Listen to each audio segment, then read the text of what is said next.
In this village of only women, 2 boys were born for the first time in 100 years. The settlement had always been cut off by blizzards, so all the women's sexual needs were taken care of by one 50-year-old man. Now, with 2 boys finally here, the women began competing fiercely in hunting. The one who caught the most game would be named queen, and get the most time with the boys. They all wore masks during the act, so the boys wouldn't be influenced by their looks. To experience pleasure sooner, the women took extremely good care of the brothers. The older one was named Moby, the younger was called Ivy. They lived what seemed like happy days, not knowing that once they fully matured, they'd face torment from every woman in the village. Moby grew up brave, while Ivy remained timid. As they got older, the women watched them more strictly, taking away almost all their freedom. Since Moby matured first, he was appointed village chief at just 13, but the role came with no power. Instead, he had to serve 20 women every night. He performed multiple duties as chief, a nightmare for a boy who'd just turned 13. He couldn't return home to sleep until dawn. Innocent Ivy didn't know what his brother went through, but he wished he could help share Moby's burden. Moby was glad he was the one made chief. At least his little brother's innocence was spared. Because of the village's darkness, Moby tried to spend more time playing with Ivy. One day, they found an abandoned backpack left by outsiders. Inside were modern items and a magazine. That's when they realized there was more to the world than their village. There were big cities out there. They also heard stories of a mysterious monster detective named Hidden God.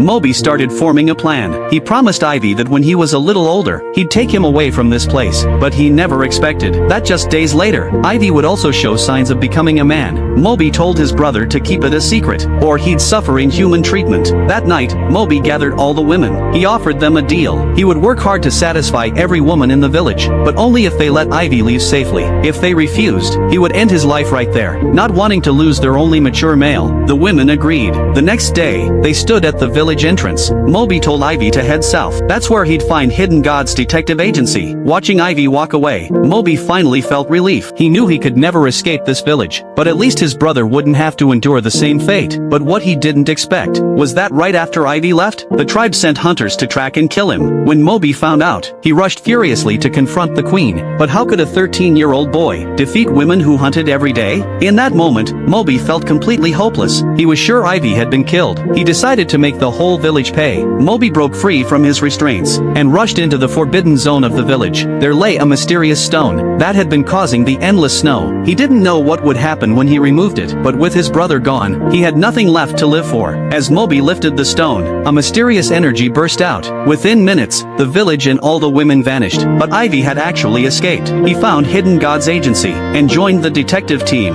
When Moby learned his brother was alive, he set out and found him. If you were made to live in a village of women, serving their needs every day, would you want that life?